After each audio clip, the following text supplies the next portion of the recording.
Coming up on Chasing the Natty, the 2021 season comes to an end, and we got plenty of breakout players from the bowl games. In addition, the transfer portal continues to burn, and we got plenty of players to talk about there. And finally, we got a national championship to discuss. All of that and more coming right after this.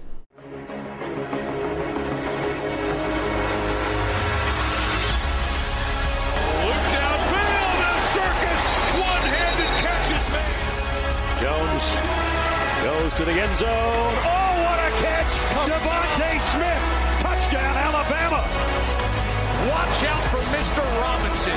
This kid is going to be special and is already flashing. This is Chasing the Natty, a college football fantasy podcast.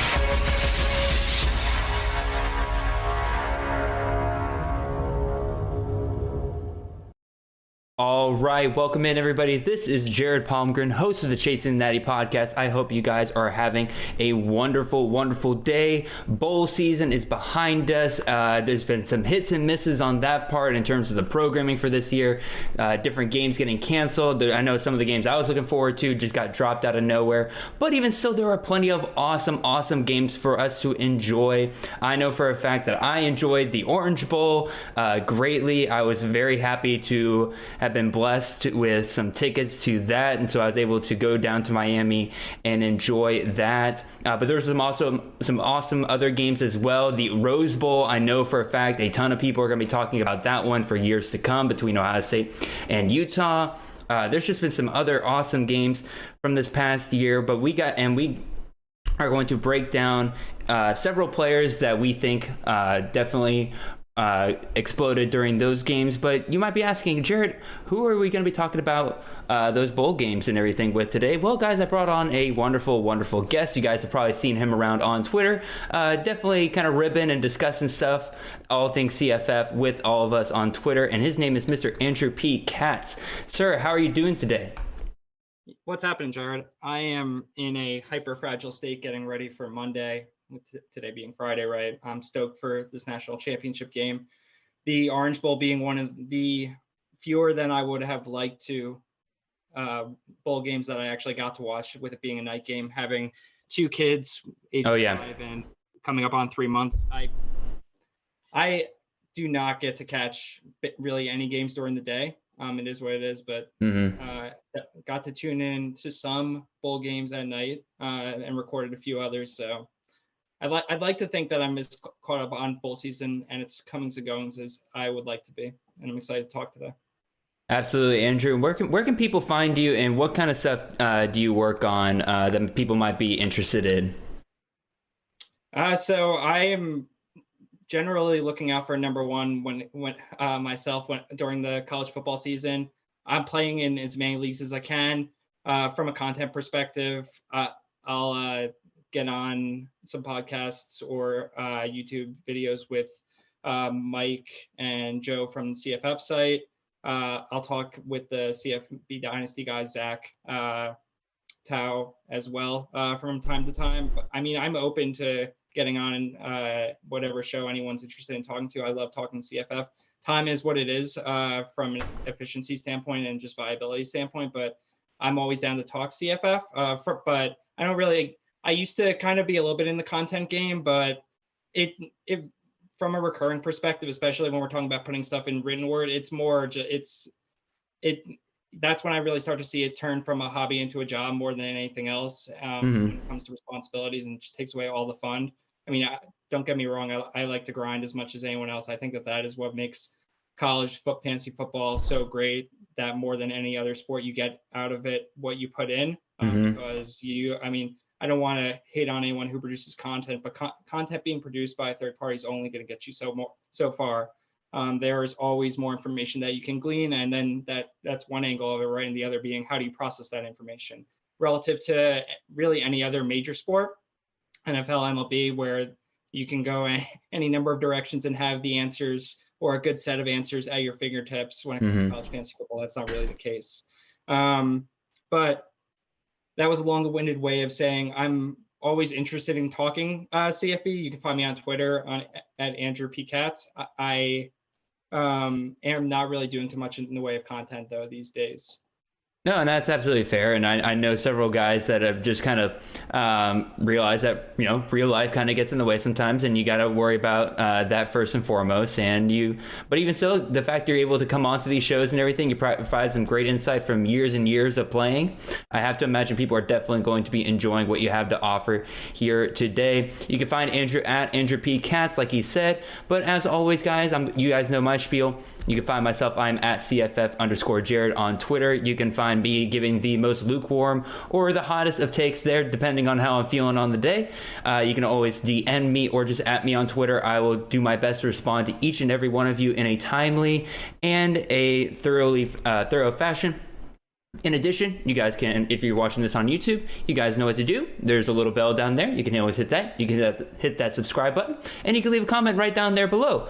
It can be anything from what you guys think about our bowl game breakout players today, or it could be something along the lines of, Jared, why are you having 2 Georgia fans on during right before the national championship game? That seems a little biased. Well, we'll get to all of that later, but you guys know how much I love it when you guys follow us on Apple Podcasts and Spotify, or wherever you guys find those podcasts. In addition, Spotify now allows 5-star reviews. I don't have anything set up for that quite yet, but coming up during the off season, for a fact I'm going to be offering some stuff for you guys, and let's just say those 5-star reviews on Spotify probably might help you out there. So keep an eye out for that in the future. All that being said, appreciate you guys tuning in. Let's go ahead and get started with, we're actually going to start with the transfer portal news today, because we got a ton of guys to get to here. And obviously, there's no one bigger to talk about than Mr. Caleb Williams, quarterback out of Oklahoma, entering the transfer portal several months after Lincoln Riley has taken the job at USC. This past year, Caleb Williams started in 7 games, played in significant time in 8. During that time, he threw for 1,912 yards, 21 touchdowns, and 4 interceptions. He is one of 2 players by 247 that has been given the full 1.000 rating for the transfer portal rankings, which is a very, very high honor if you followed those transfer portal rankings at all. And yeah, Andrew, I'm going to throw this over to you. Let's get your thoughts on this first. So I have a few different ways that I kind of feel about this, mostly from a hypothesis perspective. What schools have you seen him linked to? Because I think no one actually has heard anything concrete, right? And there's lots of fun message board type rumors and just ridiculous theories surrounding where he might go, right? Obviously, I assume he's attached to USC in some capacity. Whether or not anything comes to fruition there, who's to say? But for obvious reasons with Lincoln going there. So I'll tell you. I'll go ahead. Yeah, no, there's another fun one, right? Of people stalking his Instagram and how he could end up at UNC because is a person that no one is quite sure if that person is or is not his girlfriend goes to UNC and seen on vacation. Or someone with his shadow has been seen on vacation with that girl. And then I also saw Charlie Batch offered him $1 million to go to his alma mater of Eastern Michigan, which is probably the most fun one, right? Oh yeah. For CFF purposes, I say Caleb Williams in the Maction. Absolutely. That's what I'm rooting for personally. So more, I guess, the concrete things that I've heard so far is that Georgia is heavily involved in this recruitment. Just different things I've heard from several different parties are saying, all confirming that Georgia very much was one of the first schools to reach out to Caleb Williams. And like you said, obviously there's a tie here to USC, maybe him falling to Lincoln Riley. But everything I've heard is kind of pushing away from that, saying that it doesn't seem like that is by any stretch of the imagination a done deal. NIL is heavily involved in this recruitment at this point. From what I've heard, Caleb Williams' dad has heavily taken the reins on this and is trying to make sure that his son is able to get out as much compensation as possible for whatever school is going to take him. So yeah, obviously Georgia's heavily involved here. Oklahoma is very much involved trying to get him to come back to Oklahoma, although we'll get to another guy here in a couple of players that kind of indicates that they don't think that they're going to be able to succeed in that endeavor. The other school, you've mentioned USC, you mentioned UNC. The other school I'm starting to hear heat up just a little bit more is Ole Miss with Lane Kiffin over there. My question there is, what NIL-wise do they have to offer that a school like Oklahoma or Georgia isn't able to offer? But we will see. So yeah, the rumors that I'm hearing again, Georgia, Ole Miss, USC, UNC, out of those four schools, which one excites you the most, Andrew? I mean, from a personal perspective, you can see my sweater. I'm wearing my Georgia sweater. So, I mean, I would love to see him there and lead us to back-to-back national championships. I think that would be really fun. But from a fantasy perspective, right, that's not necessarily the most exciting offense to see him in. So your options were Georgia, UNC, Ole Miss, and USC. USC. Ole Miss feels to me like potentially the most interesting and exciting. Mm-hmm. Kiffin showed absolutely no interest in doing what is necessary to keep his quarterback healthy long term in the way of holding back on rushing attempts, which I would think that Williams' skill set, part of his skill set, right, lends nicely to that, and his arm talent, it doesn't seem like there's much question there at this point either. I mean, I was reading, I forget who said it, might have been Nate on Twitter, CFF Nate might have been the one who was talking about how coming into college, his arm development was the part that was the question mark, right? True. And everything we saw this year, it doesn't look like there's any question there whatsoever. I would agree. So, yeah, I mean, when we're talking about ultimately skeleton keys for CFF purposes, having the athleticism that he has is critical, and then also having an offensive mind calling the shots that will utilize that is critical as well. And Ole Miss seems to check both those boxes for me. I think I definitely agree with you that Ole Miss, just from an objective fantasy standpoint, seems like the best option there. UNC seems interesting to me, but also that offensive line is atrocious. And I just don't see them going there, because that's not like, if he's constantly getting sacked and having to be on the run because of that offensive line, I highly doubt that's going to get him drafted highly in the NFL going forward. So I think, I mean, I saw somebody on Twitter, they were just like that O-line at UNC quite possibly cost Sam Howell millions of dollars this year, because they just couldn't hold. He was constantly running for his life in that team. And then obviously everybody knows I'm a Georgia fan. So at this point, if Caleb Williams does come to Georgia, I'm not going to say, like, a lot of people are like, oh, that's a bust for fantasy. I'm like, well, we haven't seen the QB that can truly unlock a Todd Monken offense quite yet. Stetson Bennett, for as much as people malign him, has actually done a very, very good job, considering the low ceiling that he has on his skill set in that offense. So I think it'd be very interesting to see if Caleb Williams could unlock Georgia's potential on offense there going forward. But even so, that's pretty much all I got on Caleb Williams. Again, obviously the biggest name to hit the transfer portal this cycle, if not the biggest name to hit the transfer portal ever, maybe since Justin Fields was probably the last big one that people were really just blown away by. Like, this is a top prospect in the portal right now. But even still, we got Mr. Caleb Williams. Let's go to his teammate, Mr. Mario Williams, another Oklahoma player, wide receiver this time. And so this past season, Mario Williams had 35 receptions, 380 yards, 4 touchdowns. He was a true freshman on the field this year, which is something very impressive to see, a true freshman getting that much time in Lincoln Riley's offense there at Oklahoma, considering the offensive recruiting machine that they have been over the past couple of years. Currently, he is the top receiver in the 247 transfer portal, and the rumors of where he might be going include Miami was the first name that a lot of people were kind of throwing out there, because he's from that South Florida area.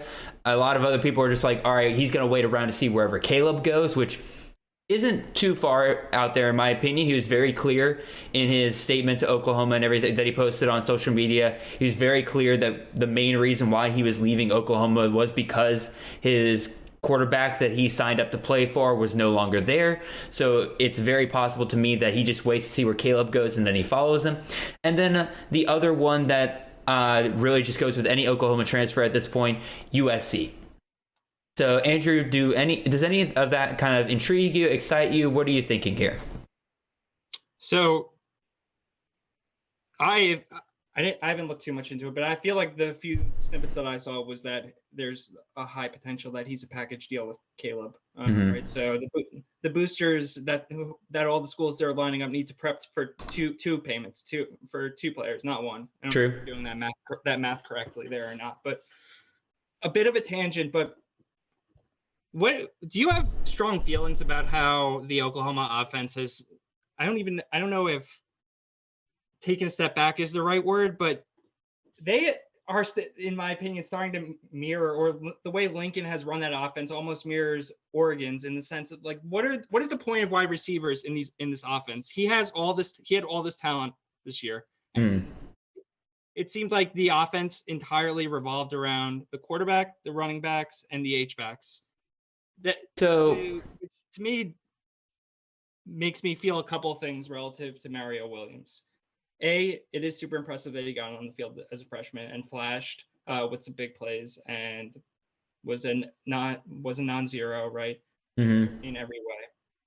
But it also makes me think that we don't need to necessarily consider his stats at all when projecting his future, considering how all of these talented wide receivers the last couple of years at Oklahoma have really done nothing from a statistical perspective. So when we think about how we expect them to do going forward,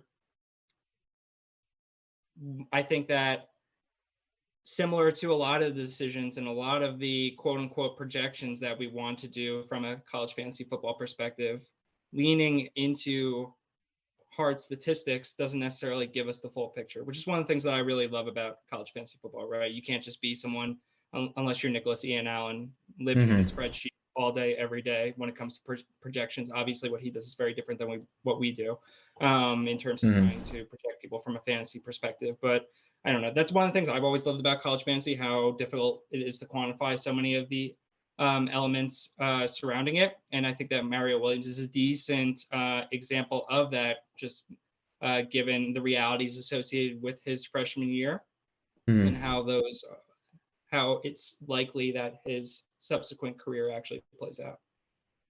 So you touched on many different points. I'll try to hit as many of that you said it as you can. You talked about the Oklahoma offense this year, and you said there was a lack of better terms. It felt like took a step back this year. I think a lot of that has to do with that Lincoln Riley has been planning this move to USC for quite a while.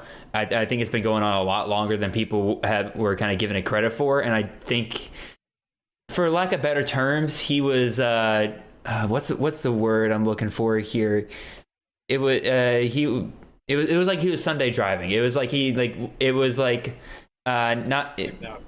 checked out for the most part. Like, again, when things weren't quite going, like, because we saw how bad that offense looked the first half of the year, and for the most part, it just felt like that he didn't care for the most part. And then once they started losing to Texas, that's when he finally made the switch to Caleb Williams and said, all right. So I think there's that. Obviously, I don't think that's the entire story there. I do think you're right that this crop of Oklahoma offensive players has been a downturn compared to what they had in the past years, like C.D. Lamb, Hollywood Brown, guys like that, where they just tore it up every single year. Guys like Rodney Anderson at tailback and stuff like that, Ramondre Stevenson. Yeah, definitely felt like they took a step down this year. But again, I think a lot of that has to do with how Riley was preparing to go to USC. In terms of what Mario Williams can do here from the future, I still think it's very impressive he got on the field regardless. It's the same thing as Marvin Mims. If you can get on the field as a freshman and make plays as a freshman in Riley's system, I think that is absolutely worth noting. And then obviously, where he goes, just like with any of these transfer guys, where he goes is going to be huge for his potential value. If he goes to USC and it's just one of another 1,000 dudes hoping to get on the field for Lincoln Riley there, I'm not super excited about him, at least in the short term. I'm sure in the long term he's going to be just fine. But if he goes to a school like Miami, where they're losing their top guy this year in Charleston Rambo, one of my favorites from last year, by the way, I think I could see him having an instant impact there. And then obviously if he, like, for some reason, like, or if Caleb went to Georgia and Mario followed to Georgia, I could see him having an instant impact there. We'll see. But again, I'm excited about this. He's the top rated wide receiver in the 247 portal for a reason. So I have to imagine wherever he goes, people are going to at least take a decent interest in him. So we'll go ahead and move on to the the third player in the transfer portal. We'll try to pick this up just a little bit going forward. But again, some of these guys we're about to hit aren't quite as big as the last two we're talking about. But Grant Wells, starting quarterback for Marshall, entered the transfer portal and is going to Virginia Tech. This past year, Grant Wells was the QB 32 in CFF. He threw for 3,532 yards, threw for 16 touchdowns and 13 interceptions. On the ground, he had 60 rushing attempts for 56 yards and 7 touchdowns. So, my thoughts on this. As soon as I saw Grant Wells enter the transfer portal, I was very excited because this is a guy that started at Marshall as a redshirt freshman, and any quarterback that can start that early for any level of competition, I am immediately interested in. And my wish was fulfilled. He is going to Virginia Tech, going to be joining new head coach Brent Pry there. So I'll be very interested to see how he goes from here. This dude threw for 3,500 yards last year, and so that tells me that he is very capable, has a high ceiling. The thing that held him back this past year was the fact that he just didn't throw a lot of touchdowns. 3,500 yards and 16 touchdowns is not a ratio you typically see in any level of football. So that just tells me that, Rasheen Ali really took away a lot of those touchdown opportunities for him, if we're being real. But even still, Wells took 7 on the ground for himself. And the last kind of point that I'll throw out here, Jason Brown, the previously starting quarterback for South Carolina, has also transferred to Virginia Tech. In fact, I think they announced within like 5 minutes of each other. It was very weird. So several people are like, "Oh, are you worried about this?" No. Jason Brown was a starting quarterback for South Carolina because they were desperate and had nobody else. Nobody else. Grant Wells earned his job by his redshirt freshman year from Marshall. I think he's going to be just fine at Virginia Tech. Andrew, what are your thoughts on this? My main two thoughts here are, not only did they announce at the same time, but they very clearly used the same graphics people as well. So this was like extremely coordinated on their part. Mm-hmm. I'm a little more worried about Wells getting full snap share. Like, I wouldn't be surprised to see either the plan being for them to compete or work in tandem in year one in the system. I'm not a huge Grant Wells supporter. I think personally that his high yards that he threw for was likely a result of the blistering pace that they played at, and that his touchdowns are more reflective of the level at which he actually played. Okay. Unfortunately, I think that I can kind of correlate that over to how my boy Davis Brin performed this year. Like, watching way too much of his gameplay. Tulsa plays at a really quick pace. They run it a good amount, like to Marshall, but they're throwing it a good amount of times per game just as a result of running 70, 80 plays a game. They're never scoring touchdowns through the air because Brin just wasn't very good. I think that kind of equates over to Wells from Marshall as well. And both guys were fortunate, relatively speaking, to the greater landscape to stay healthy and not face any competition across the entire year, which I think also, when you look at end of season stats, I'm stealing this from JJ Zacharias and from the NFL side. I would love to know what the name of this theory or this idea is, because I think it's so smart, and I'm not going to articulate it nearly as well as he does. But the basic idea is you look at end of season stats, and someone who navigated the path of injury and competition, and they went through the entire year and they held off all those outside forces, and their end of season ranking is what it is because they stayed healthy and they saw a full complement of snaps the entire year, relative to all these other people who had all these outside forces negatively impact them. They're going to rise to the top, relatively speaking, and their stat output is going to look better relative to everyone else's who had all these things that they couldn't control impact them. And it's not reflective of true skill. So I think when we think about Wells, that's one way of thinking about his performance this year. I think that's a very impressive point that you brought up there, Andrew. I'm glad you kind of brought that up. Again, I guess I'm a bit more bullish on this. I think I like the idea of Wells moving up to a Power 5 system. Hopefully he, again, this is assuming that he does get the full snap share there at Virginia Tech. I think that he can easily beat out Jason Brown for this starting job come the fall. But again, you're right.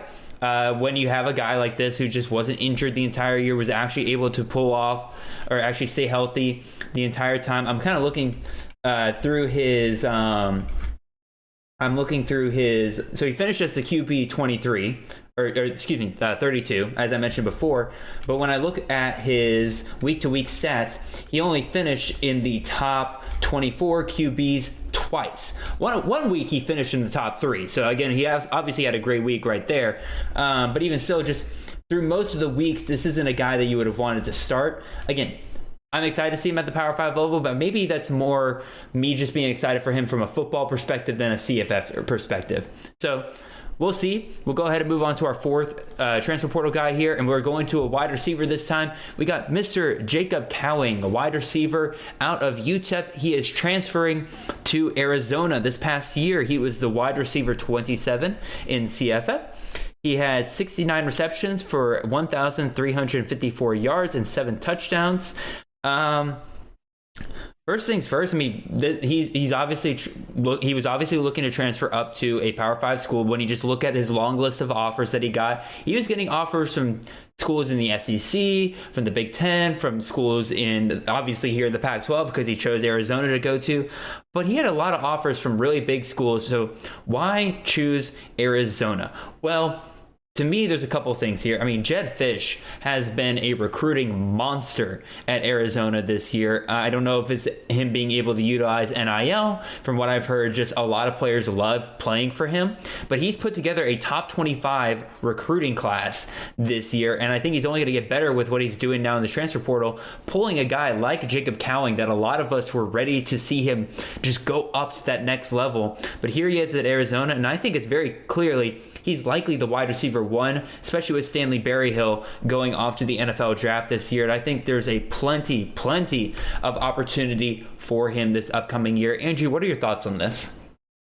So I saw your back and forth with, I think, Justin on Twitter about this, and he referenced Berryhill as a reason that we should be excited about Cowing, and you kind of brought up Berryhill's wide receiver 81 ranking at the end of the year. Mm-hmm. A reason to maybe pump the brakes a little bit. I side a little more, I think, with Justin on this in the sense that Berryhill, so there's two things that are exciting, right? Berryhill, just from a target share perspective, from a usage perspective, super high. Now, that didn't necessarily translate to a fantasy point perspective across the entirety of the year, but I would look at Berryhill season in 2 parts. The first part of the year when he had Jordan McLeod and Gunnar Cruz throwing to him, and then the second half of the year, really second 60% of the year when he had Will Plummer throwing to him. Credit to Jedd Fisch for somehow making that offense functional with Will Plummer quarterback. I don't know how he did. I didn't really get a chance to watch much in the way of Arizona games, but I've seen Will Plummer play football before, and it's not very pretty. When McLeod and Cruz were throwing him the ball for the majority of snaps across the first 4 or 5 games at the start of the year, Berryhill had 4 double-digit half PPR games to open up the year, then started to cool as the quarterback started to fall off. He still got lots of touches, he got some carries, lots of catches, but it didn't really translate to fantasy points as they had to rework their offense. So what I'm trying to say is if Will Plummer is still the quarterback going into next year in the system, I'm probably not going to have a lot in the way of Jacob Cowing, but I would expect that they're going to look to bring in another quarterback to be the starting quarterback at the University of Arizona, and I'll let that kind of inform my ranking of Cowing because I'm super excited based on what he was able to do at UTEP. I think that's very fair. And to be very clear, when I posted the wide receiver 81 thing, that was more of just a joke. Because I was like, that's the first time I've heard somebody speak glowingly of Stanley Berryhill really all year. And so I went to my stat sheet that I made for myself where I have all this all these stats and everything, and I look down, I'm like, this man finished as a wide receiver 81. Like, if that's Cowing's ceiling, like, that's not something to be excited about. But he did bring up a good point. The volume share absolutely is incredible, and I think Cowing is a better wide receiver than Stanley Berryhill. Made sure I say that right. I definitely think he's a better wide receiver than Stanley Berryhill, and I think he can definitely improve this offense in that way. And I do think you bring up a good point where you got to look out for who's going to be the starting quarterback at Arizona next year. I mean, a lot of people thought that Spencer Rattler might have taken a shot and go there, but he's at South Carolina now, so I have to imagine Arizona's still probably looking around in that portal a little bit, seeing what they can do. But I mean, Will Plummer, if I remember correctly, is a pretty young quarterback. He's either a freshman or a sophomore, if I remember off the top of my head. I'll have to double check that, but if he really is kind of that younger type of quarterback, he's got room for improvement. So maybe if he's not, he's a freshman. I don't know if that's redshirt or true freshman, but he's still got room to improve. So I don't think if he starts next year, it's an automatic like sell on Jacob Cowing for the next year. I mean, this dude was producing with Gavin Hardison as his quarterback for UTEP. So I think if Will Plummer can at least be that, we're going to be just fine here with Jacob Cowing. So we'll go ahead and move on to our fifth transfer of the day. And that's Mr. Dillon Gabriel, who might be, as far as I've really seen, the first major person or major player to commit to a program through the transfer portal and then decommit and flip. So he was going from UCF to UCLA, but as soon as the Caleb Williams news kind of struck that he was transferring, he flipped his commitment from UCLA to Oklahoma. Very clearly, it's been rumored for pretty much since he entered the portal that he wanted to go wherever Jeff Lebby was. Jeff Lebby was at Ole Miss. It was very clear that Dillon Gabriel wanted to go to Ole Miss for a good while there. But then Lebby gets hired at Oklahoma. Dillon Gabriel looks at that and says, hey, Caleb Williams is there. I don't want to go to that. I don't think I'm going to be able to beat him out. So I'm going to go to UCLA. I'm sure I'm going to be just fine there. But boom, Caleb Williams transfers. And Dillon Gabriel was like, oh, there's a free spot at Oklahoma for me because their next best option is a true freshman quarterback that they're bringing in this year. I think I'll go there. That's basically the headcanon I have for this entire transfer for Mr. Dillon Gabriel, and I can't tell you how excited I am about this. Dillon Gabriel last year, through week 3, was the QB5. That was with Gus Malzahn running that offense. And if anybody knows, when Gus Malzahn's running your offense, it is not a fun time for your CFF QB. Dillon Gabriel was able to transcend above that and is now going to Oklahoma with the offensive coordinator that he is wanted to play for. I am stoked about this. If I remember correctly, if I look at my I've put together a very, very rough QB rankings for next year. Again, I got some work to do on that, but currently I tentatively have Dillon Gabriel as my QB6 next year because of this landing spot and situation that he has going for him. I love this so much. Andrew, what do you think? Gabriel was going to make me look very bad if he didn't get hurt last year. I feel bad for the guy. I proactively faded him in every draft that I was in for basically the same reasons that you articulated. I didn't see him as a good fit in Malzahn's offense, and he was going out and just torching everyone through those first 3 games until I think it was the last play of the Louisville game, right? He got hurt throwing a Hail Mary or something along those lines. Yeah, I think and then got hurt. Collarbone, if I remember correctly. Poor guy.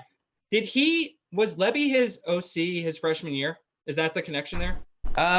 There is a connection between him and Lebby. I can't remember it off the top of my head here. Let me look at. I think that's what it was. I think Lebby was OC at UCF his freshman year. I mean, we can think about, and I think we'll talk about a little later on, like perfect matches when it comes to coaching staff. He was, yeah. Jeff. This is absolutely round 1, right? Lebby's just gonna let Dillon throw those deep balls that he wants to throw, those go routes that he's so good at. Like what QB is better at that than him? Mm-hmm. That's going to be so much of the offense at OU this year. So it's super exciting, and I think it's a perfect match. Again, this really is a match made in heaven. You're 100% correct. He was the QB coach at UCF in 2018, was the offensive coordinator / quarterbacks coach in 2019, and then he moved on to Ole Miss. So you absolutely nailed it right there. And again, This is a match made in heaven. It was going to be a match made in heaven if Gabriel went to Ole Miss. It's going to be even better match made in heaven with the offensive talent that Oklahoma has been able to put together. Hopefully, we get guys like Marvin Mims to stay at Oklahoma through this offseason. Him and Mims would be that's a perfect match too. I think again, third year Marvin Mims with Dillon Gabriel at QB. Please give me that all day long. So, move on to our next guy. This is one that you specifically, Andrew, wanted to make sure we talk about on this show. But we got Mr. John Rhys Plumlee, quarterback / wide receiver at Ole Miss, has entered the transfer portal. Has not declared where he will be going. The rumor right now is that UCF is at the top of his list. Andrew, what are your thoughts on this? So, to expound upon what I hinted at a minute ago, I think this is another potential match made in heaven, right? Plumlee in Malzahn's offense is akin to him running Rich Rod's offense, I think, and we saw what the output of that was in 2019. Plumlee, a threat for 200 every time he steps on the field. Exactly. We've seen what Malzahn's offense looks like when he doesn't have the guy that is a good fit for behind center, or maybe just the guy who's a little too green in the way of Keene. Credit to him for molding it enough to make Gabriel successful before Gabriel hurt his collarbone. But the offense he wants to run is very, very clear, right? We've seen it from what he's been doing on the recruiting trail, bringing in, I think that guy's name is Thomas Castellanos, coming in a year or two, right? The guy was recruited strictly as a running back by pretty much every other coach of consequence, with the exception of Malzahn. So Malzahn is ultimately, whether it not be immediately, going to do what he wants to do in the way of getting the people in there that he wants to run his offense. I think from everything I've read, I mean, I like Mikey Keene's potential as an NCAA quarterback downstream, maybe not for CFF purposes, but if Malzahn gets to choose between Keene and Plumlee, it's not a choice. And I think that it would be an awesome fit, and I don't think I could rank Plumlee high enough based on what we've seen in 2019 and what we would expect to see in 2022. Yeah, I think I agree with you. This definitely would jump pretty highly on my QB rankings. Again, it would be definitely higher than where I'd have Mikey Keene coming into this year, because I think Mikey Keene isn't quite the quarterback that Malzahn wants to run that system with. I do agree with you there that Plumlee would probably be a lot better. I'm still a little hesitant because, again, just with Malzahn's QBs in the past, how they haven't really been super CFF producers, but I could heavily be proven wrong here. Like you said, Plumlee would be a perfect fit for that system. So I'm pretty excited about it. It would definitely break all of our hearts, though, if he transferred and announced that he's just going to play wide receiver at UCF. So we will definitely see. Also, I'm glad I have my phone with the notifications turned on. Not transfer portal news, but Brian Koback, running back out of Toledo, has just declared for the NFL draft. So we got to start looking for a new running back there at Toledo, which I think they got Penny Boone. I would say Penny Boone, I would imagine, is probably the number one guy to look at there. So we'll definitely update you guys on that as the year goes on. But also, Mac is so hard to get information out of. Thankfully, out of season, we get so much of our information directly from the players. But True. In season, when you're trying to understand the reality surrounding industry or injuries and depth charts, easily one of the tougher, if not the toughest, conferences. Absolutely. All right, we got two more transfer guys to get through, so let's go ahead and take care of those guys. We got a guy, we just got to finish with a guy who's transferring from Ole Miss. Now we're going to a major player transferring to Ole Miss. Zach Evans, running back out of TCU, transferring over to Ole Miss. Obviously, the big thing here is that he will be replacing guys like Jerry and Ely and Snoop Connor. Both have declared for the NFL draft. And this past year at TCU, he had 92 attempts for 648 yards and 5 touchdowns. Through the year, he had 10 receptions for 130 yards and a touchdown. And that was only with half a season. So I did a little extrapolating here. Zach Evans this past year finished as the RB 111. Obviously nothing to write home about. In fact, that's borderline unrosterable. But he also didn't play the second half of the year due to injury, due to whatever's going on with him and Gary Patterson. But had he played the full season, so he basically double his numbers, he would have finished as the RB18 last year. So obviously this is going to be a huge guy that people are going to be looking at, especially in a high-powered offense such as Ole Miss's. Andrew, what are your thoughts on this? So it's great that Snoop and Jerryon cleared out of the way, so we don't have to deal with 4 running backs with valid resumes coming to this. I mean, I assume Parrish is still there. Parrish. I don't think Parrish is of the under 89.5 rushing yards in the bowl game prop. That beautiful prop that put out there for us. That shout out to them. I expect that you're going to hear a lot of interesting chatter surrounding Evans coming into this year. You're going to hear questions about all the questions about his maturity, about everything, all the rumors that were put out about him. Who's to say what's true, what's not? Absolutely. You're going to hear questions about his durability. You're going to hear questions about what sort of carry share he's going to get based on the history at Ole Miss of them divvying up carries, not necessarily having a bell cow. I would argue we probably won't get much in the way of confirmation on the former 2 of those, but when it comes to the last one, I don't think, assuming you're not projecting him to be a first round, a second round pick, he doesn't really require bell cow work share to be exceedingly productive, right? At TCU, he was only getting in the way of 15 to 17 touches, something along that in that range. There were rumors, right, that he wasn't in the shape to take on more work physically, but I don't think he doesn't need to get 25 touches to be exceedingly productive. He can break a touchdown or a long run every time he gets the ball because he is just that talented.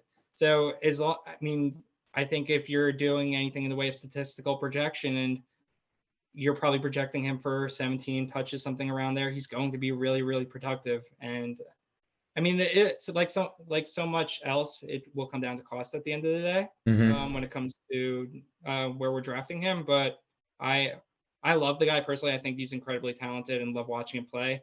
And 17 touches sounds good enough for me to target him in some leagues. I think absolutely. Again, I haven't done any of my running back rankings yet. I gotta start putting those together for reasons here in the near future. But again, obviously, you just have to look at this. A former 5-star running back, a guy that was really TCU's entire offense at times this year, now going to a even higher powered offense in Ole Miss, who is missing not only 2 of their running backs, but also replacing their QB. So you likely might see a bit more reliance on the running back position there up in the near future. And really, again, one of the biggest, what's the word I'm looking for here?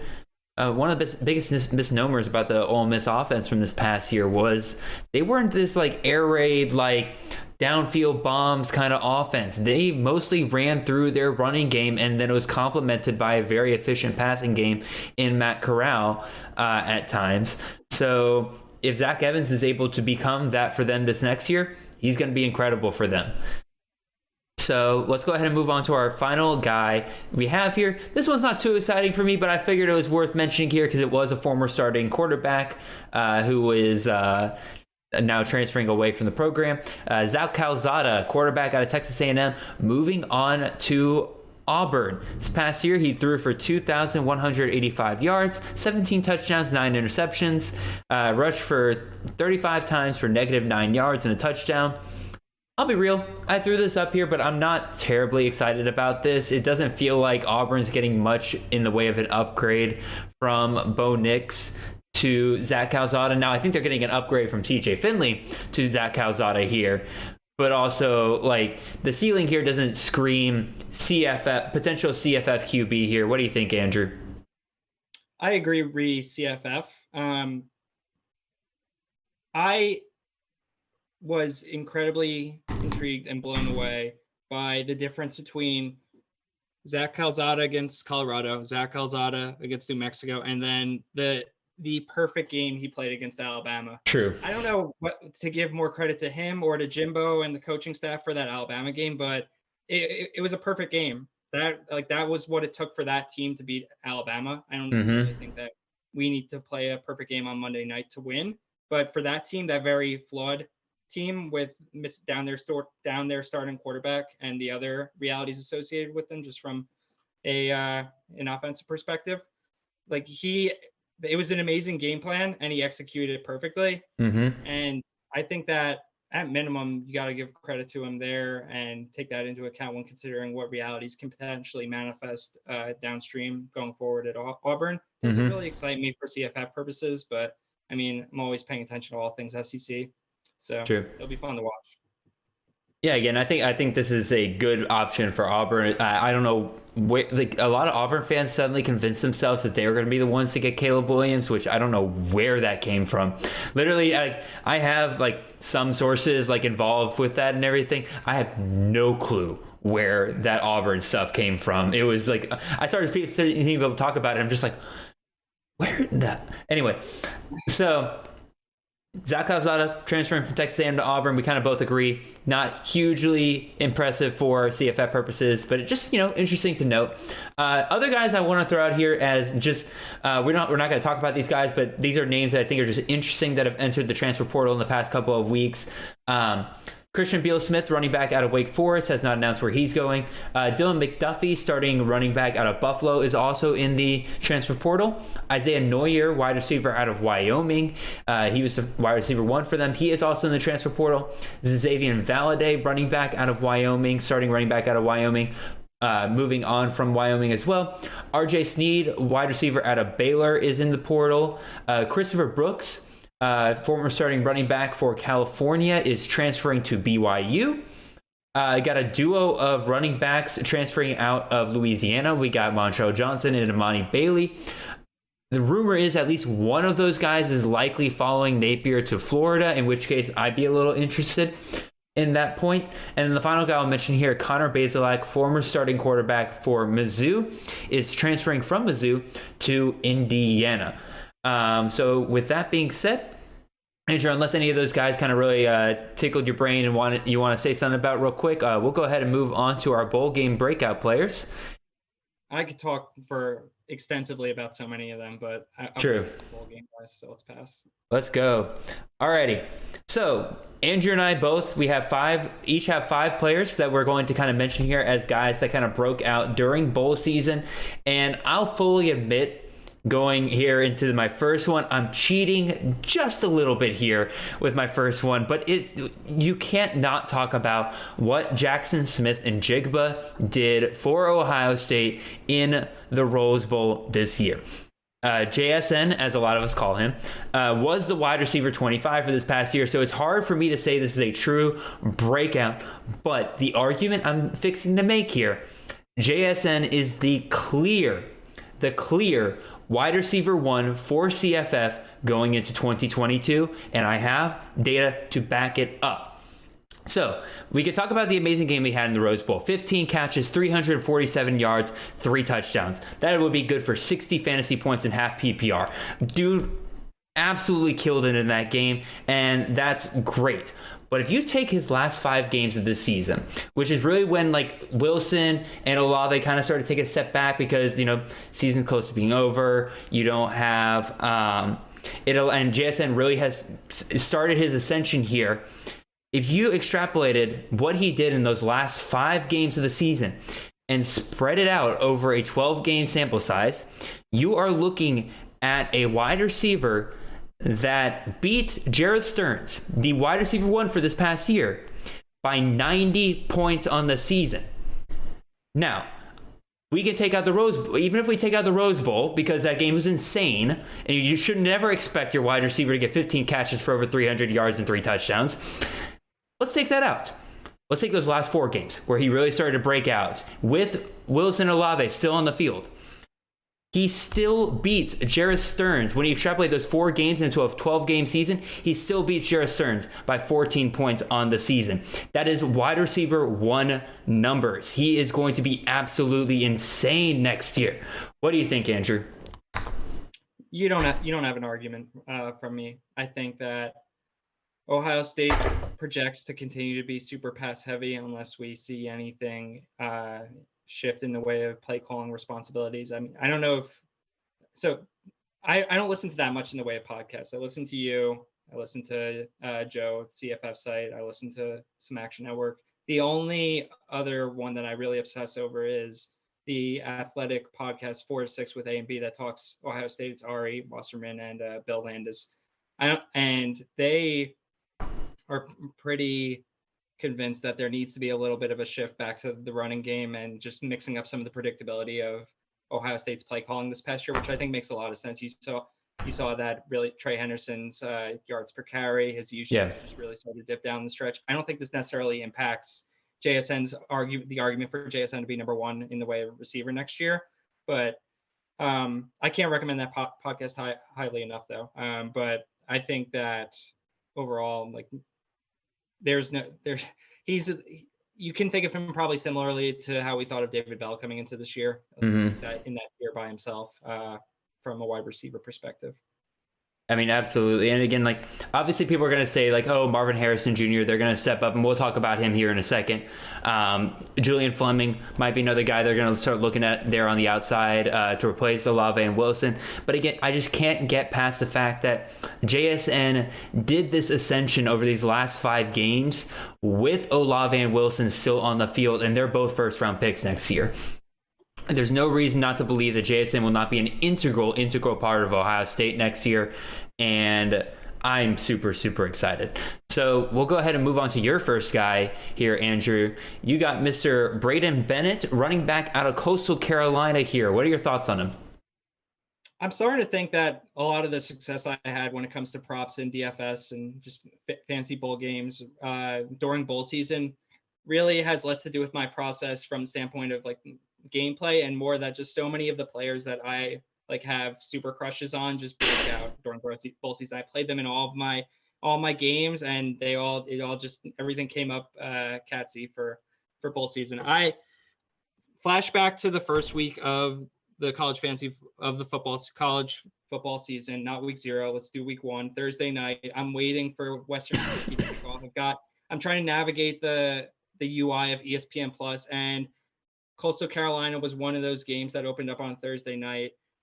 Either the first or second play of the year, they just flipped the ball out to Bennett, who's a redshirt freshman. I don't think he got on the field at all last year. I could be wrong about that, but this is my first time hearing about him. And you just see this 6'2", 200-pound guy galloping down the field from the running back spot. And it's just like, whoever this guy is, like, I absolutely need this guy on my fantasy roster going forward. Like, that dude is just not going to be fair from going up against G5 guys. I think he kind of split time this year in the big back role with Rhys White, right? Because the speed back was Shamari Jones, so he fully break out for most of the year. But White kind of got dinged up down the stretch, right? Braydon had some nice games, and then the bowl game he just totally blew up. I don't necessarily think going forward from a CFF standpoint that he's ever going to be a 20 touch type guy. I don't think that that role in the CCU offense, the big back role, that's not the guy who gets the dives up the middle. That's the guy who, when Grayson McCall is kind of doing the speed option, he gets the pitches, he goes in motion, McCall will flip it out to him for a quick pass and he'll take it down the sideline. That's the kind, like, so I think he'll always operate in like that 8 to 12 touch role, but they're going to be explosive touches, and he has the size, the athleticism to maximize the output of those touches. I was, whether you want to look at it as fortunate or unfortunate, I only got him in one of my 3 dynasty leagues because Nick Allen was also watching that same game. I slacked on waivers week 1, and I was like, I checked like the Friday after waivers ran the following week, and I was like, dude, why do you own this guy? He's like, I saw him get that first touch, and it was over. He was going to be on my team. I was like, yeah, that's what I thought too, and I didn't think anyone else would care. League, but I ended up with him on one of my dynasty leagues, and then I had him across the board on all of my DFS teams for that first that slate of bowl games. So I got some payoff from him there. Absolutely. I wrote down a couple of questions here because again, I'm with you. It's very nice to see that it looks like he's going to be quite possibly the guy for Coastal Carolina going into next year. We'll find out, like you said, who's going to fill in that speed back role now that Shamari Jones is off to the NFL. But are you a little worried about the fact that he obviously had a great game? in the ball game, but it was only on 6 carries and 4 receptions that he got everything here. So only 10 touches on the game. You a little worried about that? And then also Rhys White will be coming back. So are you worried about those things? My hope, right, would be that they, and maybe a depth chart or spring game will enlighten us about this. But my hope would be that White moves up to the Jones role, and then Bennett continues to kind of play that big back role exclusively. Because I mean, like I said, I don't think we ever see him getting 15, 20 touches. I don't think that's optimal for him. I think that's not how they want to use him. But I wouldn't draft him expecting that to be the case. I don't think I think that he's the type of. I think he's likely to be really nice for best ball if I'm getting him in like the late teens or early 20s type of round, because he's gonna have some really boom games, explosive games where he's putting up 25 plus points, taking those 10 to 12 touches and turning them into 150 yards and a couple scores. I'm not drafting him expecting consistency necessarily. I'm not drafting him expecting a bell cow. No, I think that's absolutely fair. And real quick break here. Again, I have my phone ready for any kind of news that comes in. This one's just weird to me. So you remember Ben Bryant, quarterback out of Eastern Michigan. A lot of people questioning, why is he back in the transfer portal? I didn't even mention him on this show, but starting quarterback for Eastern Michigan, Ben Bryant, back in the portal. He just announced his transfer destination. Where do you think he's going? So the way you're phrasing it makes me think that he is going Power 5. Correct? Kind of. No, he's going back to Cincinnati. Really? Which is very weird to me, considering that they have their heir apparent there in Evan Prater. I don't know why he thinks that all of a sudden he starts several games at Eastern Michigan. He thinks he can go back there and challenge Evan Prater, but that is very weird. I mean, I don't know if you caught. I think it was the end of the SMU game where they gave Prater the fourth quarter. Yeah. But that's all I need to see from Prater to know that he's going to be a superstar. Yeah. I have him already in my top 24 quarterbacks for next year in my rough rankings. So we'll go ahead and move on. So bringing it back to bowl game breakout players, we'll go ahead with my next guy. I don't have a ton to say on this next one, but it kind of speaks for itself, the value that you can get out of this player. But Mr. Ja'Cory Brooks out of Alabama, freshman wide receiver, really been the guy to step up for them in this bowl game against Cincinnati. He had 4 catches for 66 yards and a touchdown.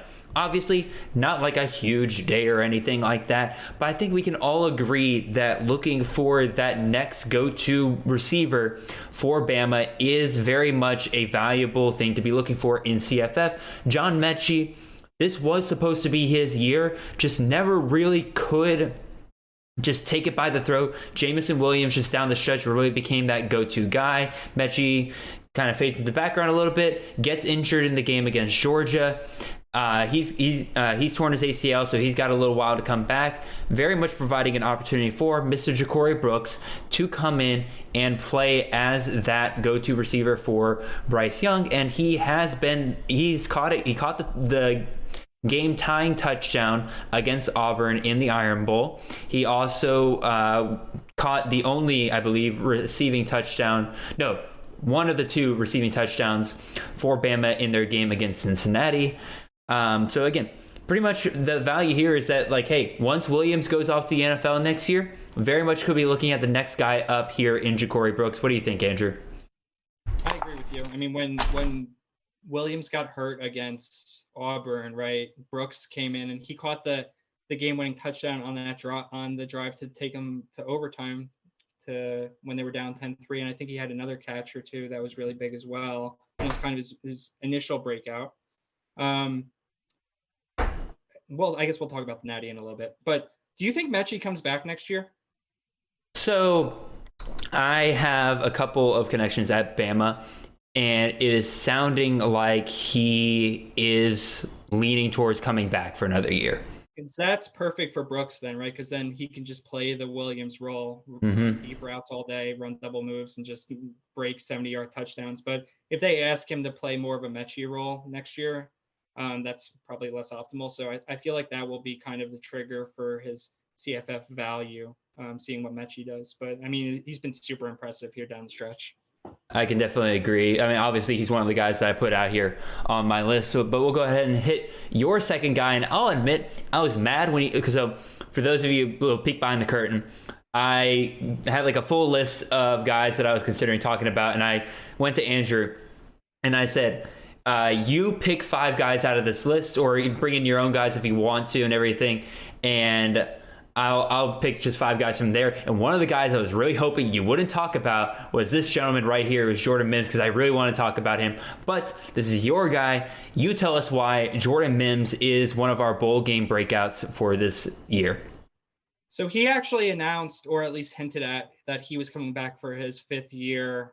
I think it's five, his 5th year before bowl season even kicked off. It was super under the radar. I was like, in one of my dynasty leagues that I caught up some bad breaks and didn't make the playoffs. I was but waivers remained open. I was trying to look for ways to beef up my roster for the upcoming year in 2022. And I added him there and feel super good about it, because I think that, I mean, we have such a nice 3-headed monster in the way of Haener, Cropper, and Mims next year. I assume that Tedford will just build the whole boat out of them.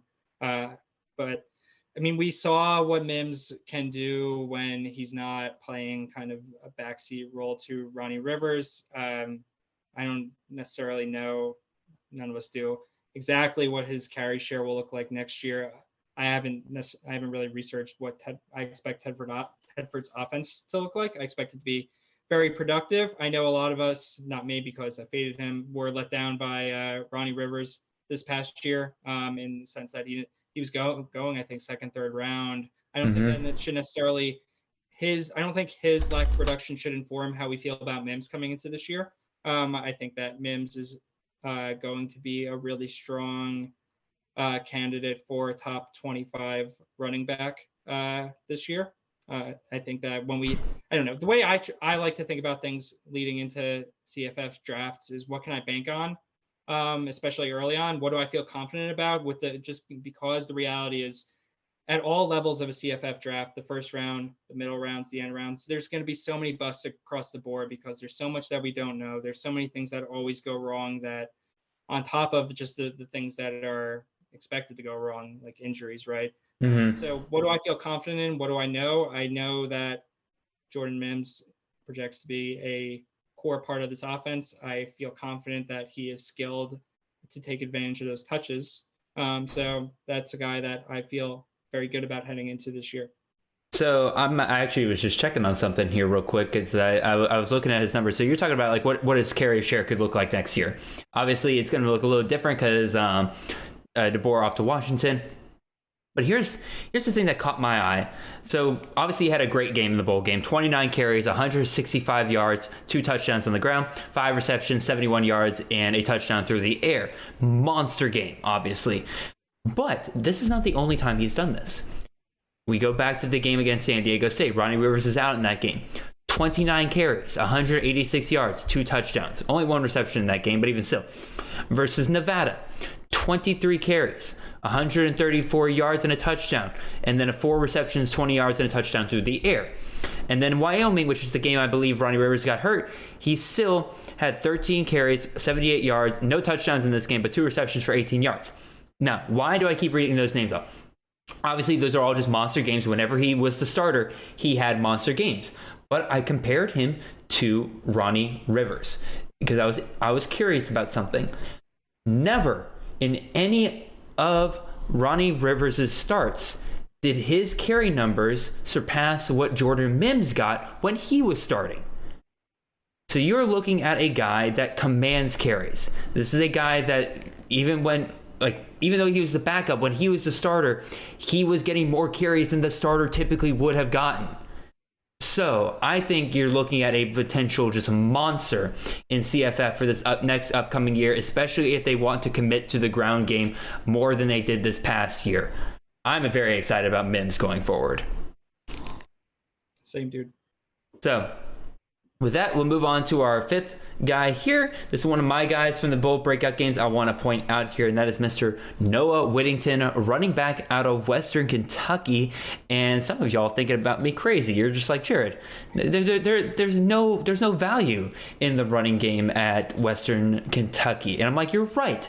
This year, there wasn't. But Zach Kittley, off to Texas Tech, no longer the offensive coordinator there at Western Kentucky. Now, I have to imagine Western Kentucky is still going to want to take a lot of what they learned from him and continue to incorporate that into their offense going forward. But in this bowl game against Appalachian State, I forget which bowl game it was, Whittington had 7 carries for 150 yards and a touchdown. Now, even when you take out that long touchdown run, he was still averaging 10.67 yards per carry. This is a guy that I absolutely could rely on going into the future. On the season, he averaged 6.1 yards per carry. I do think this is a guy that if they're not able to replicate what they got out of Kittley this year in that whole system, Noah Whittington could be a very big sleeper for CFF this next upcoming year as a guy that could see an expanded role in a new offensive system. What do you think, Andrew?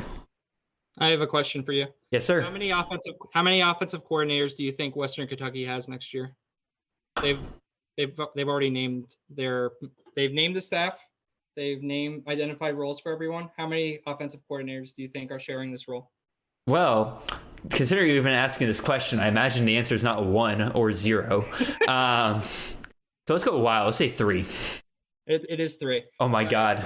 Yeah, it sounds super interesting. There's a decent article floating around. I forget who wrote it. But the basic idea the core points are, they're going to try to keep, they saw how successful this year was. They're going to try and keep as many of the same principles.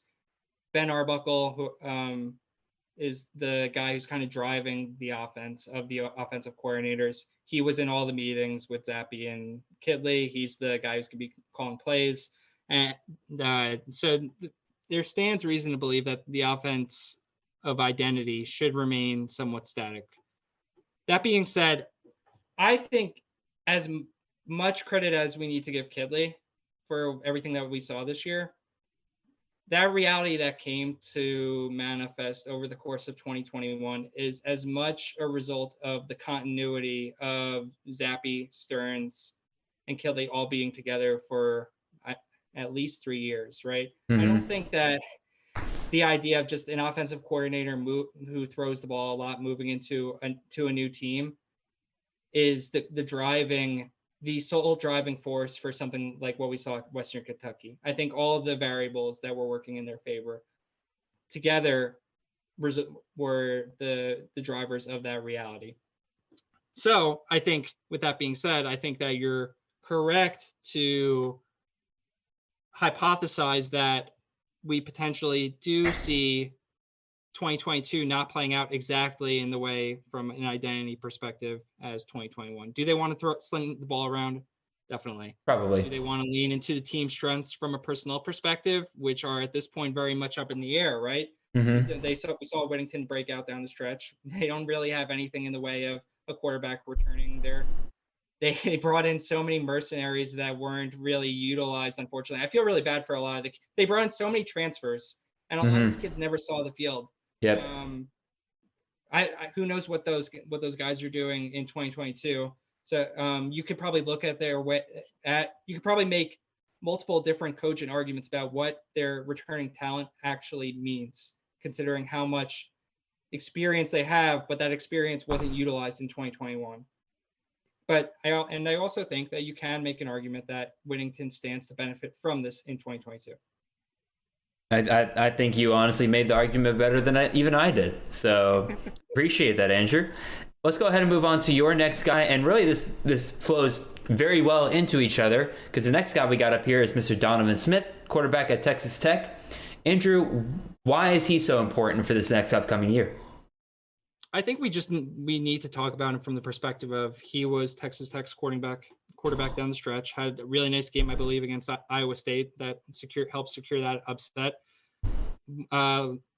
Led the bowl game, big win over Mike Leach, right? And now I think dominoes will fall that will make this at minimum more shaky ground for him going into 2022. But right now he stands to be the quarterback of Zach Kittley's offense, which when we're thinking about just whether it be narratives or just hot spots for that we want to target in CFF, Kittley quarterbacks is always going to be near the top based on what we saw in 2021 and at HBU, right? So we need to talk about him in the sense that if we could just fast forward with nothing else changing from now until August, he would need to be near the top of draft boards. I will be looking to get into best ball leagues sooner rather than later. Right, as soon as Fantrax flips the calendar over to 2022, let's start drafting. Why not? Let's lean into some variants. Let's have some absolutely money in the line. But I would have a tough time actually taking Smith with real draft capital, considering it just feels like there's a really high likelihood that at minimum he has serious competition that he needs to hold off going into next year. No, I think that's fair. And again, a lot of people are talking about this game against Mississippi State as like his audition for the Kittley offense. A lot of people are saying like, alrighty, if he busts during this game, you're very likely going to see Texas Tech go to the transfer portal and probably bring in a guy that Kittley's going to want to use going forward. And so we finally get to the bowl game, and it's a so-so game for Smith. Even though they dominated, he was 15 for 28, 252 yards to the air and a touchdown. On the ground, he had 5 carries for 37 yards and a touchdown. But let's be real, Kittley's never really utilized the rushing ability of his quarterbacks. Definitely likes those pocket passers that can distribute the ball all over the yard.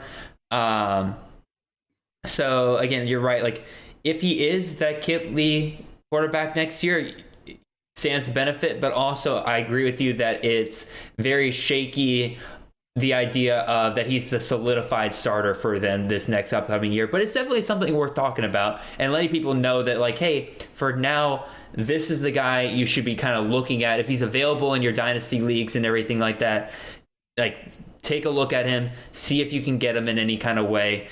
So yeah, we'll go ahead and move on from him, and we'll go to one of my guys next, and that is Mr. Lorenzo Styles Jr., wide receiver out of Notre Dame. And a lot of y'all, once again, looking at me crazy like, Jared, it's Notre Dame. Like, why would you ever draft a wide receiver from Notre Dame? They are a ground and pound team. They like to run the ball. Like, they're wide receiver. Like, this is like a Georgia level situation of like, you never take a wide receiver from this team because they're never going to get the volume.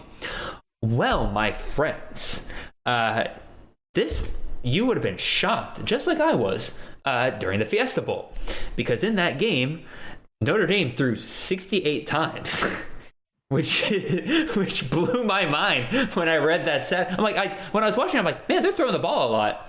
Like, this is kind of a weird thing for Notre Dame. And I looked at the end of the stat sheet, and it was 68 times they threw the ball. And they I forget how many times they ran for it, but I know that Logan Diggs, who I was looking for in this game, he was ready to be. I had him penciled in as one of my bowl game breakout players. Ran like 9 times for 29 yards. The rest of it all came through the air, and I'm like, okay, so is Notre Dame just going to be a team that throws the ball now? That's fine with me. Now, I don't expect them to do 68 times per game by any stretch of the imagination. I just don't think that's going to happen.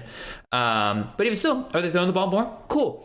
Let's get the guy who's going to benefit the most from that. That's Mr. Lorenzo Styles Jr. And he is likely going to be the wide receiver 1 next year, especially with Mr. Kevin Austin going off to the NFL. In the game, he had 8 receptions for 136 yards and a touchdown. So, I don't know. I like Lorenzo Styles coming into this next year. What do you think, Andrew?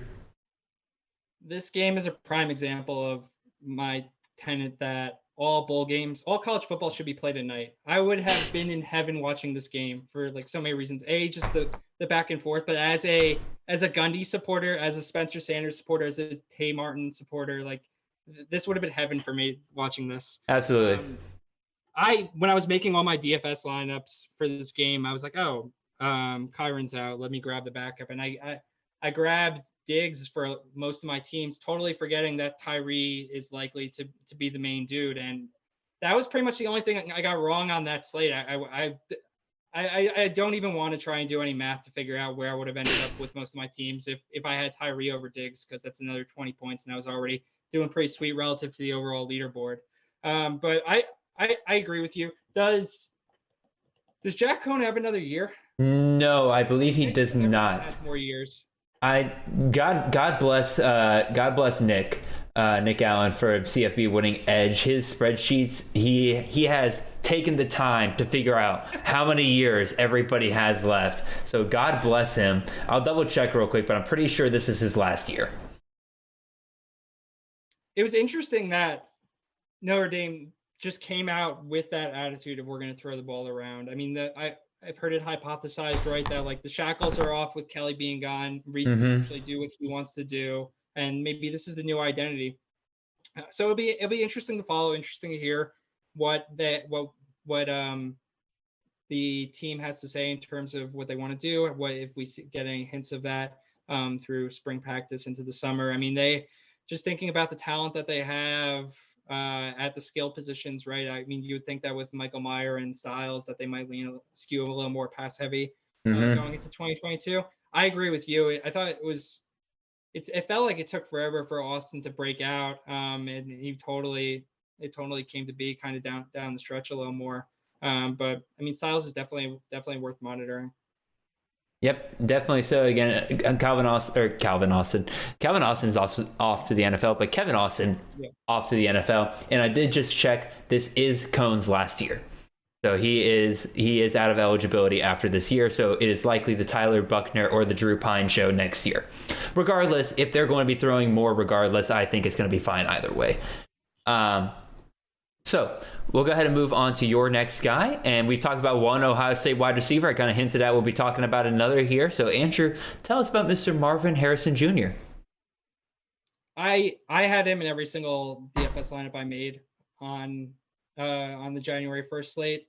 Just he was stone minimum price, right? It's kind of frustrating that it got out that he was locked in as a starter going into that game, because I think that brought his ownership up a little more relative to some of the other options like it and Fleming that were potentially being weighed in terms of who to play that day.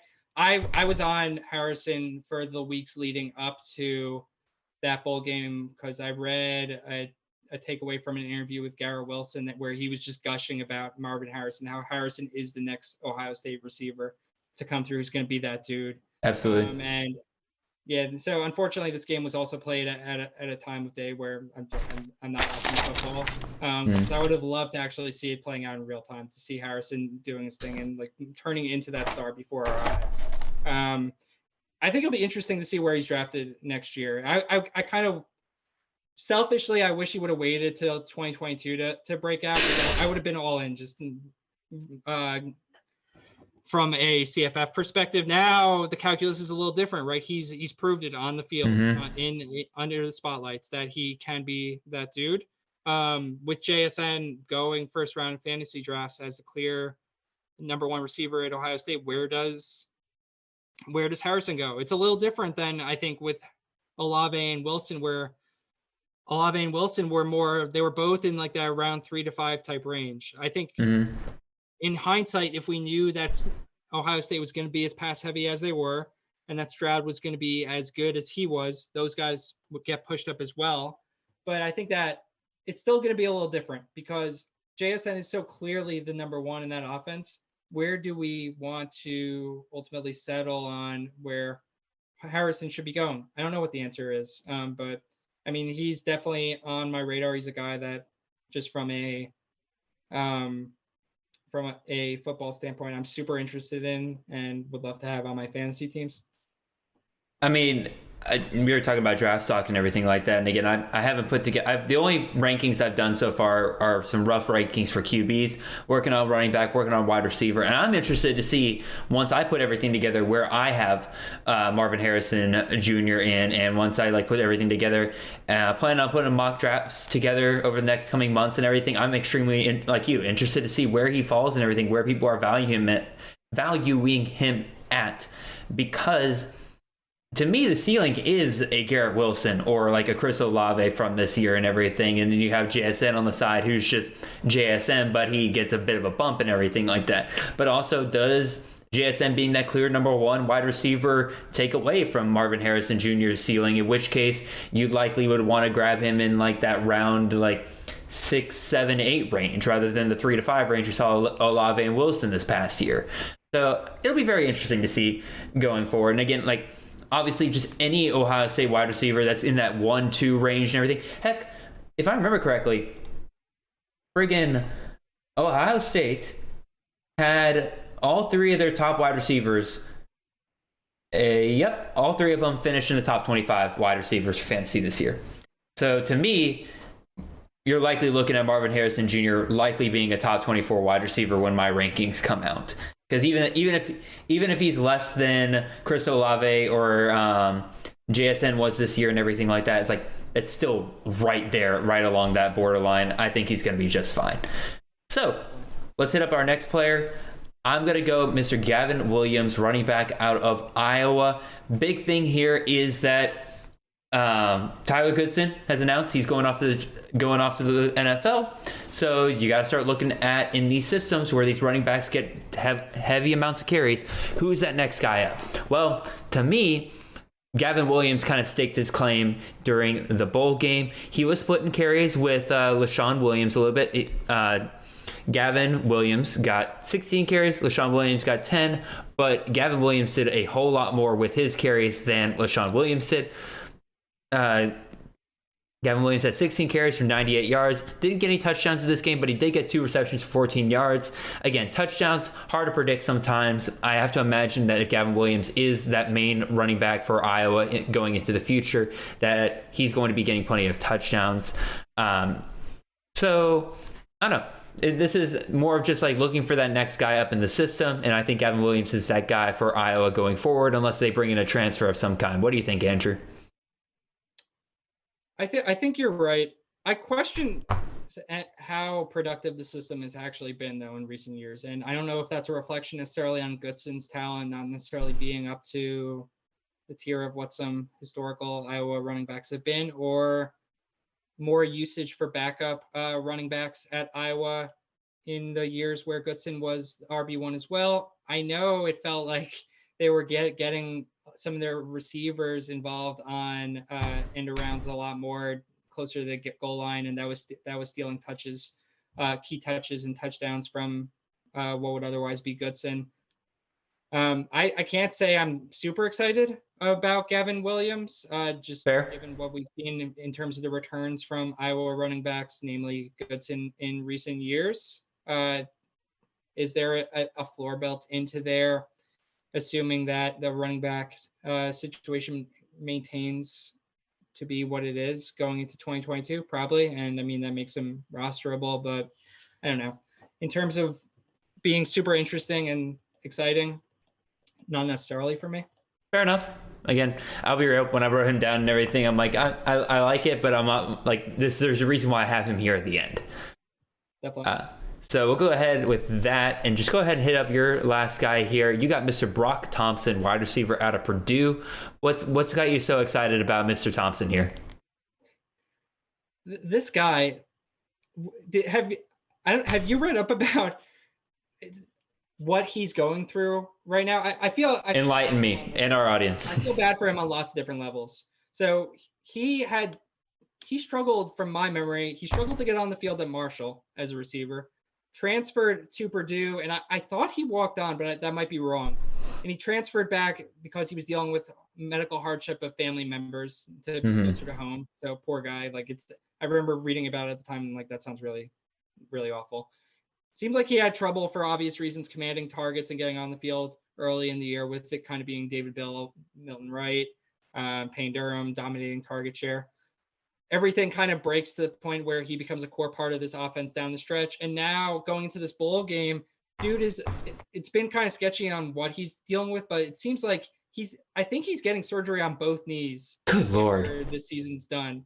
And from what you can, I didn't get to watch the game, unfortunately, which it seems like I'm the only one, because I believe that was the second highest rated bowl game that was not a New Year's Six bowl game out of any of them, which makes sense. Like, two awesomely fun teams, lots of scoring, let's do this thing. Oh yeah. And it played out just like that, right? And from what I read, Thompson would catch a ball, struggle to move, gain a bunch of yards, go down, go to the sideline, couldn't even play multiple plays in a row, go back in, catch another ball. All of a sudden he's got 7 catches, 207, 2 scores, and he's leading the team to victory. going into 2022, it's super interesting to think about, right? Because Bell is gone, but they've got Millen Wright. Thompson has another year of eligibility, I believe. They've got Elijah Cannon and Tyrone Tracy committed, both guys who I think from a skill perspective are super interesting. Those skills have never necessarily translated to the on-field production that we want, but I mean, you watch, I feel bad for Tracy in the Iowa offense, but you just, every time he catches the ball, you're like, this dude is just insanely skilled and talented. And Cannon, I mean, we've only actually seen him have one decent performance in the bowl game to close out the previous year. We were all excited coming into this year, and no one seems quite sure on what happened, why he couldn't really get on the field this year, but I'll give him a pass from that perspective, and kind of from a skill and talent perspective, I think it's there. So Thompson has a lot of competition coming to this year. Hopefully he can get the knees healthy, at minimum worth watching, but I don't think I want to be drafting him based on his bowl performance coming in this year. I want as much Aiden O'Connell as I can get. That dude is awesome. It offends me that he didn't start coming into this year. It was so clear to anyone who actually wanted to watch a football team be effective and win football games that Aiden O'Connell is that dude. The team loves him. The team rallies a bit around him. They win ball games when he's on the field. Why are we starting Jack Plummer? That was like that, but the dude puts up insane numbers. Like, I'm sorry, he's not 6'4", 206 like Jack Plummer is. He's not a Greek god out there. Like, but the dude just he puts up numbers and he wins games. That was like a switch that just went off in you. That was really funny to watch. Like, it was like all of a sudden, like, you're talking about the wide receivers, and it was like, okay, yeah, you're right. You make good points, and then you brought up Aiden O'Connell. It was like a switch went off in you. That was like.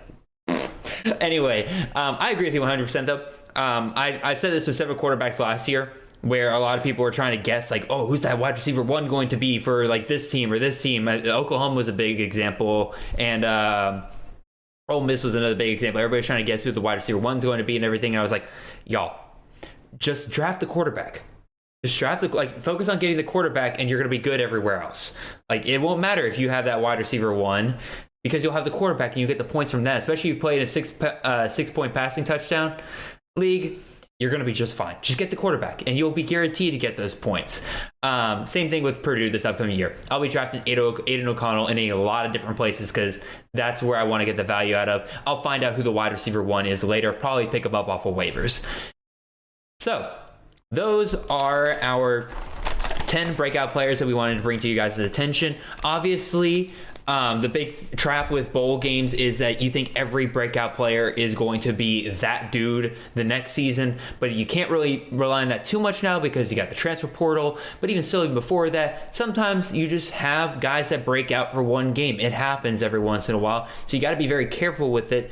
But we think the guys that we kind of brought you guys today are the truth. These are going to be guys you want to be looking at for your lineups next year, and are not guys that you can fall into a trap believing that they'll be something more than they actually are next year.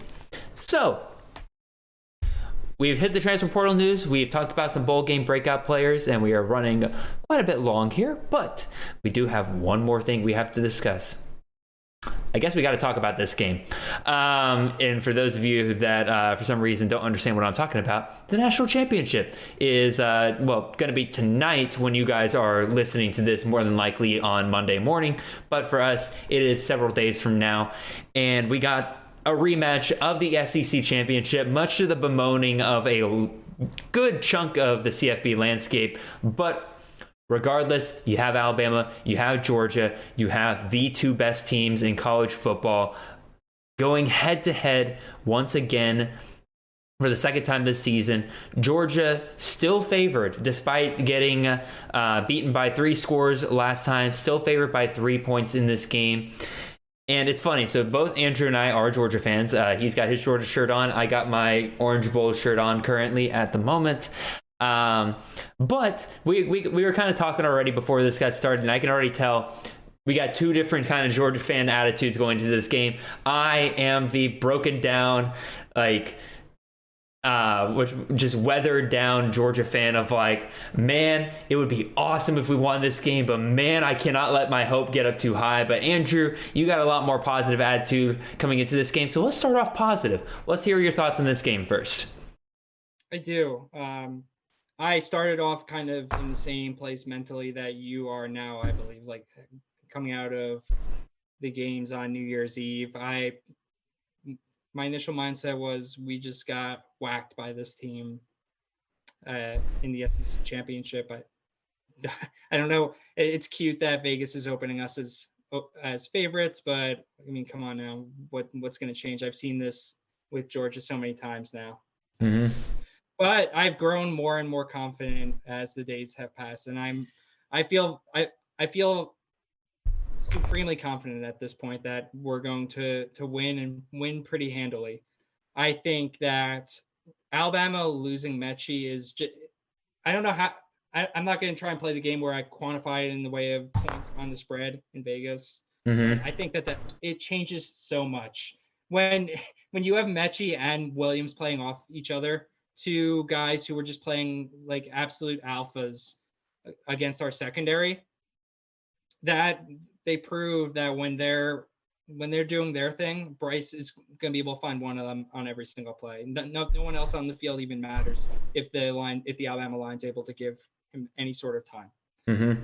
I think that with Mechie being hurt now out for the game, obviously with torn ACL, poor guy, it's totally different. Brooks has looked really nice. Ultimately, like we talked about earlier, though, I think he's more in the mold of Jameson Williams, field stretcher type deal.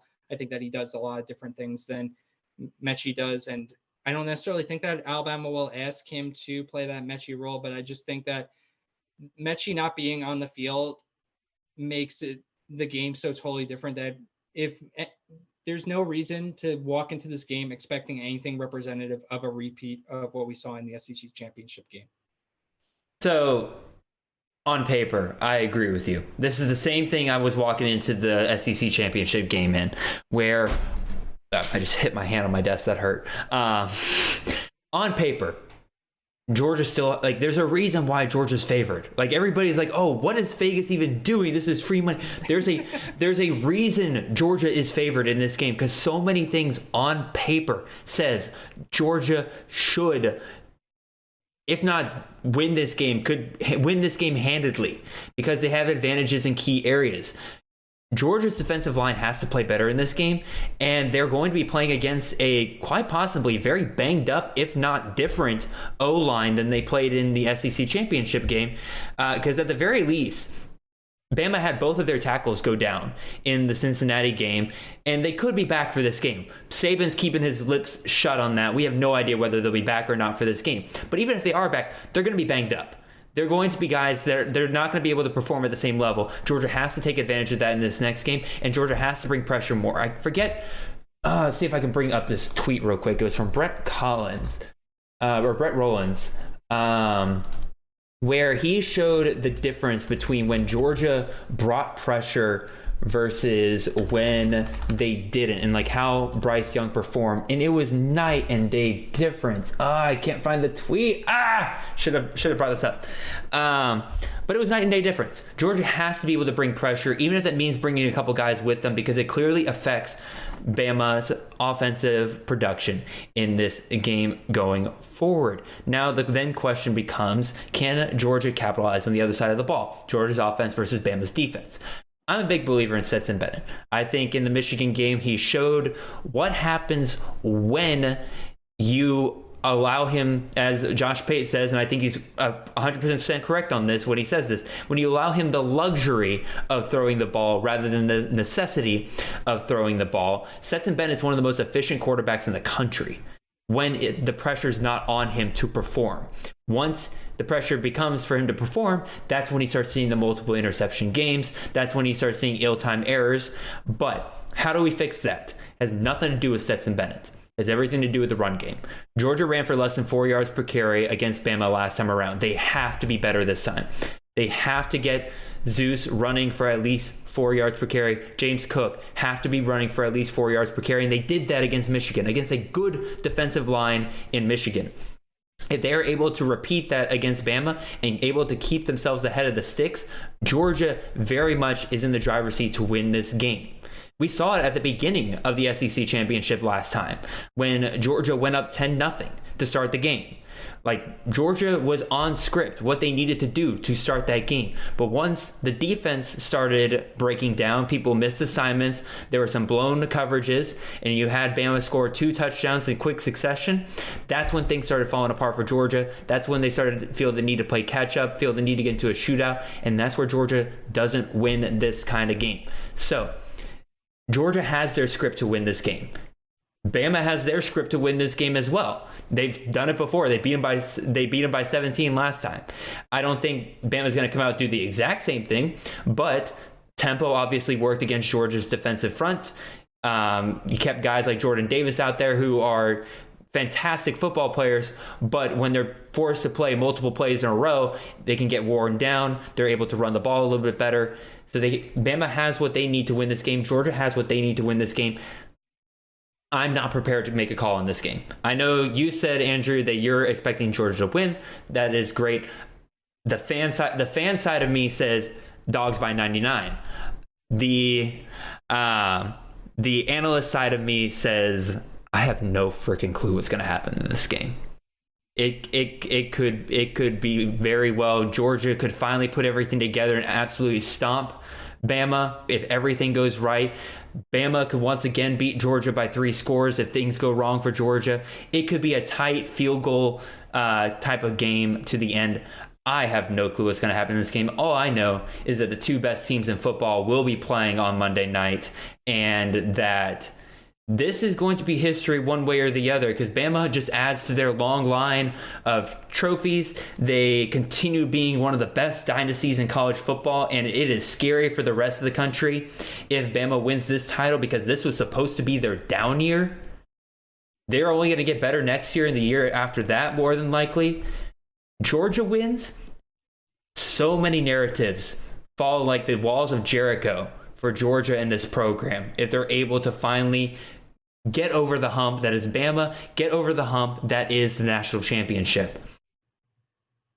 That's pretty much all I have to say. I am sick of the discourse around this game. I'm sick of seeing the half-baked takes that people are just throwing out there on Twitter. I am ready to play ball and ready to just take whatever comes with me.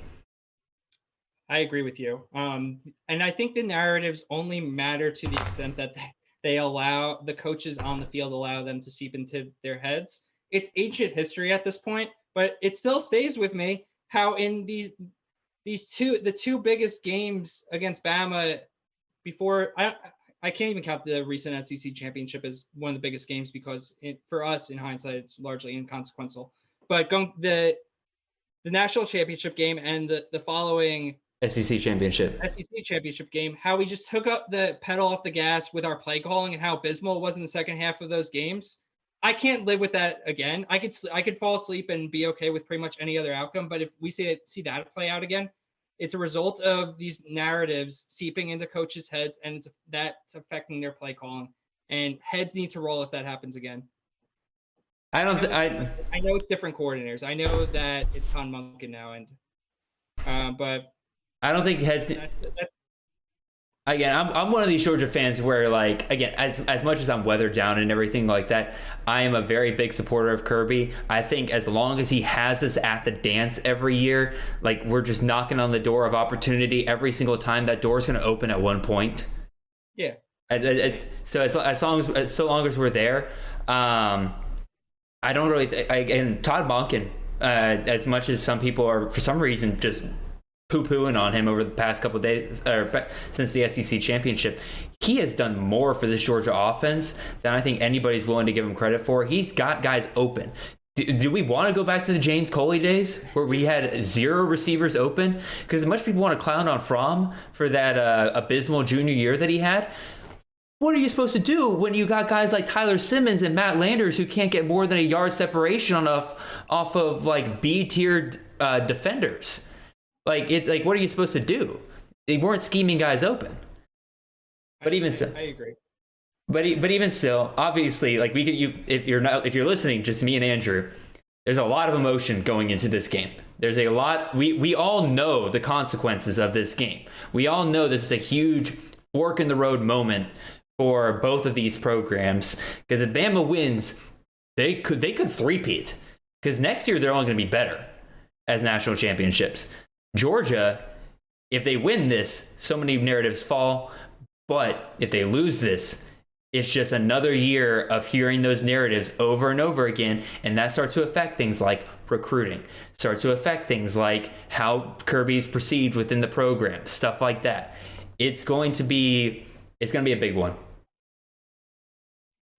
So, Andrew, you got anything else left to say, or are you ready to wrap this thing up? I'm all set, dude. Thanks for having me on. This was awesome. It was really fun. I cannot wait for the game to get here. Absolutely. And again, Andrew, I appreciate you coming on, man. Like, again, you were nervous at the beginning and everything. And we were like, I'm not like producing content or anything. And I told you, I'm like, no, people are going to appreciate having you on. And Andrew, you have provided awesome stuff for people to listen to today. So I have to thank you so much for that. If you want to talk to Andrew more, please find him on Twitter. He is at Andrew P. Katz. And if you know the spiel I'm about to give you, you're going to hear it anyway, because I am at CFF_Jared on Twitter. You can always reach out to me there. I am as open as possible as I can be there. Got some very exciting stuff for you guys this upcoming year, some announcements that should be made in the next month or two that I think you guys are going to enjoy immensely. Going to be working with some people to get some stuff done this off season. I'm very excited about it. If you're watching this on YouTube, make sure you hit that subscribe button, make sure you hit that notification bell, leave a comment right down there below. You guys always know I love talking to you down there as much as I like talking to you on Twitter. And then in addition to that, make sure if you're on Spotify, Apple Podcasts, or anywhere you're listening to our podcast, make sure you hit the follow button and make sure you leave those 5-star reviews if they are available, because I love reading those kind of stuff, guys. So we are pretty much, for the most part, closing the book on the 2021 season, because the next time that we put out a show, the national championship will have passed, all the bowl games will have been done, and we will really start diving deep into next year, starting to take a look at what we can expect next year. And as always, we'll be looking at the transfer portal news, coaching changes, stuff like that, how that affects the CFF landscape. So much stuff for you guys upcoming. And I appreciate you guys so much for listening. Y'all have a blessed day.